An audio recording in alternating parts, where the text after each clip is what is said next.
एक चूहिया बरगद के एक बड़े पेड़ की जड़ में अपना बिल बनाकर रहती थी।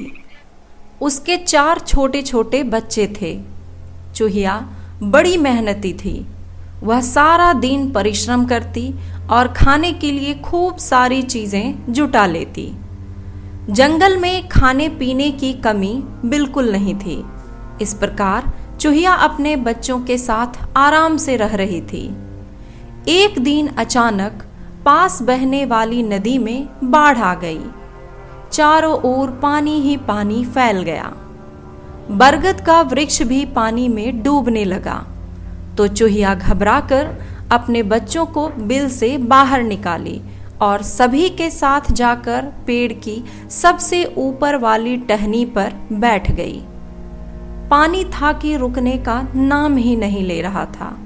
लग रहा था कि वह पूरे वृक्ष को ही डुबो देगा। अब तो चूहिया बहुत घबरा गई। क्या करे और कैसे अपने और अपने बच्चों की जान बचाए, यह सोचकर चूहिया बहुत परेशान थी। तभी चूहिया ने सुना कि पेड़ की कोटर में रहने वाला कोई कौवा अपने बच्चे से कह रहा है कि जल्दी ही यहाँ से चलो, पानी इस पेड़ को डुबाने ही वाला है। विपत्ति में चूहिया का दिमाग तेजी से काम कर रहा था। वह सोचने लगी कि क्यों ना इस कौवे से विनती कर लूं कि मुझे यहाँ से ले चले। जैसे ही कौवा अपने बच्चे सहित घोंसले से निकला, चूहिया ने जोर से पुकार कर कहा, कौवे भाई, तुम मुझे और मेरे बच्चे को भी यहाँ से ले चलो। मैं जीवन भर तुम्हारा उपकार कभी नहीं भूलूंगी। कौवे ने चारों ओर गर्दन घुमाकर देखा कि आवाज कहाँ से आ रही है। अचानक ही उसकी निगाह सिकुड़कर बैठी चूहिया और डर से कांपते उसके बच्चों पर पड़ी। वह मन ही मन कहने लगा कि कोई जिए या मरे, मुझे क्या, मैंने क्या सारी दुनिया की रक्षा का ठेका ले रखा है। कौवा अपने बच्चे से बोला कि तुम्हें तो ठीक से उड़ना आता नहीं। इस बाढ़ में अगर कहीं गिर गए तो बच भी ना पाओगे।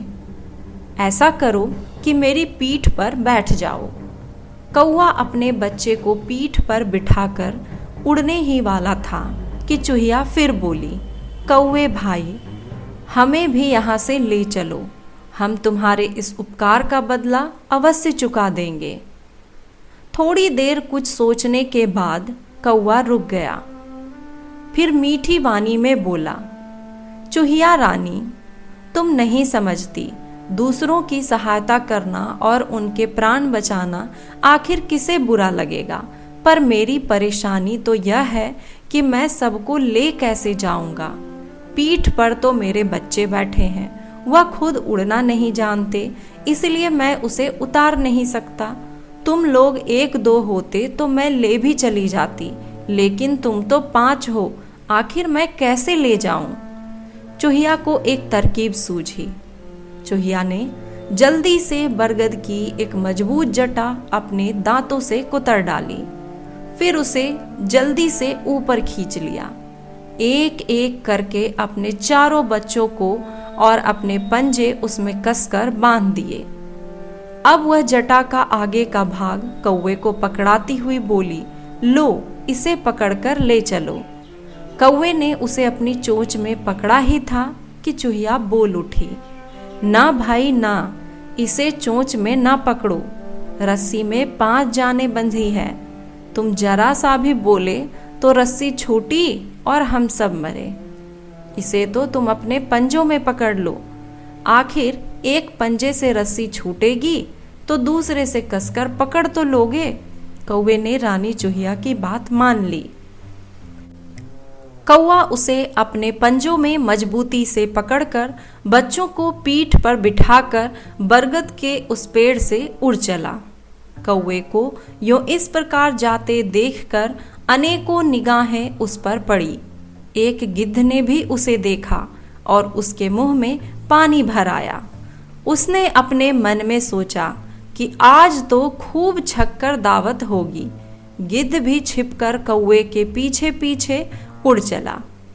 जब पानी खत्म हो गया और सूखी जमीन आ गई तो कौवा आसमान से उतरा। चूहिया बोली, कौवा भाई, तुमने मेरे परिवार की जान बचाई है। मैं तुम्हारे इस उपकार को कभी नहीं भूलूंगी। मैं कभी न कभी तुम्हारी सहायता जरूर करूंगी। अब अपने पंजों से रस्सी खोलो, जिससे हम सब जल्दी ही अपने रहने का ठिकाना ढूंढें। तभी कौवे के बच्चे ने कहा, मुझे तो बहुत ही जोरों की भूख लग रही है। कौवा कहने लगा, रुको, आज तो मैं और तुम खूब छक्कर दावत खाएंगे। कौवे की बात सुनकर चूहिया सचेत हो गई। जैसे ही कौवे ने चूहिया के बच्चों को चोंच लगाई, उसने जोर से अपनी पूंछ घुमाकर उसके मुंह पर दे मारी। पूंछ कौवे की आंखों पर जोर से लगी। वह तिलमिला उठा। चूहिया बोली, ओह, विपत्ति में पड़े हुए प्राणियों की रक्षा के बहाने तुम अपना ही स्वार्थ पूरा करना चाहते हो। धिक्कार है तुम पर। याद रखो, कभी तुम पर भी मुसीबत आ सकती है और तुम्हें भी दूसरों की सहायता की जरूरत पड़ सकती है। मत भूलो, हम भी समाज में रहते हैं। दूसरों की सहायता की आवश्यकता हमें पड़ती है। कौवे भाई, मुसीबत में तुम्हारे साथ भी ऐसा कोई व्यवहार करे तो तुम्हें कैसा लगेगा? कौवे ने तुनक कर कहा, मैं ना तो परोपकारी हूँ और ना ही एक महान आत्मा जो सबकी सेवा करता फिरूं। गलती मेरी नहीं है, तुम्हारी है, जो तुमने मुझ पर इतना अधिक भरोसा किया। अब तुम सबको हमारे पेट में जाने से कोई नहीं बचा सकता। चूहिया ने सोचा कि अंतिम बार इससे विनती करके देखती हूँ। दुष्ट को पहले बातों से ही मनाना चाहिए। यदि कहे हुए का उस पर कोई असर न हो तो फिर चतुराई से कोई दूसरा रास्ता ढूंढना पड़ेगा। चूहिया दोनों पंजों को जोड़कर काफी गिड़गिड़ाने लगी, लेकिन उस धूर्त पर इसका कोई असर नहीं हुआ। कौवे ने चूहिया की एक न सुनी और सबसे पहले उसे ही खत्म करने के लिए चोंच आगे बढ़ाई। कौवा सोच रहा था कि यह मर जाएगी तो इसके बच्चों को बचाने वाला कोई नहीं रहेगा और वह चैन से उन्हें खा सकेगा। कौवे की चोंच चूहिया तक पहुंची भी नहीं कि गिद्ध बीच में ही चूहिया को खाने आ लपका।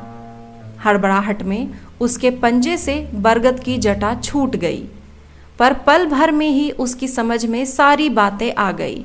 वह गुस्से में भरकर गिद्ध से बोला, इसे यहाँ तक लाने में मैंने मेहनत की है, इस पर मेरा हक है। तुम चोर डकैत की तरह बीच में लूटपाट मत करो। गिद्ध अपनी लाल लाल आंखें घुमाकर कहा कि तुम में साहस हो तो मेरे सामने इसे खाकर देखो। फिर गिद्ध ने जोर से कौवे के पेट में अपनी चोंच मारी और बोला, चलो हटो यहाँ से, मुझे खाते समय किसी की बकवास सुनना पसंद नहीं। कौवे और गिद्ध की लड़ाई का फायदा चूहिया ने उठाया। उसने अपने बच्चों के कान में धीरे से कुछ कहा। सभी ने तेजी से अपने दांतों से जटा कुतर कर अपने पंजे छुड़ा लिए और जल्दी से भागकर पास की झाड़ी में जाकर छिप गए। कौवा और गिद्ध की निगाह जब यहाँ गई तो उन्होंने पाया कि शिकार का कहीं अता पता नहीं है। दोनों एक दूसरे को लाल लाल आंखों से घूरते हुए, हाथ मलते हुए वहां से उड़ गए। यह देखकर झाड़ी में छिपे रानी चूहिया के बच्चों ने, जो अभी तक डर से कांप रहे थे, चैन की सांस ली। वे उनसे पूछे कि माँ, क्या दुनिया में सभी ऐसे ही स्वार्थी होते हैं? चूहिया उन्हें समझाने लगी और बोली, बच्चों, संसार में अच्छे प्राणी भी हैं और बुरे प्राणी भी। कौन कैसा है यह उनके व्यवहार से ही पता चलता है। किसी को परखे बिना उस पर विश्वास नहीं करना चाहिए। विश्वास होने पर भी अंधविश्वास नहीं करना चाहिए। दूसरों से अधिक अपने पुरुषार्थ पर, अपनी बुद्धि पर भरोसा रखो और उसका प्रयोग करो, तभी तुम जीवन में सफलता पा सकते हो, कठिन परिस्थिति से भी उबर सकते हो। तभी छोटा बच्चा बोल पड़ा, तुम्हारी बात हम सदैव ध्यान में रखेंगे। अब खाना लाओ, जोरों से भूख लगी है।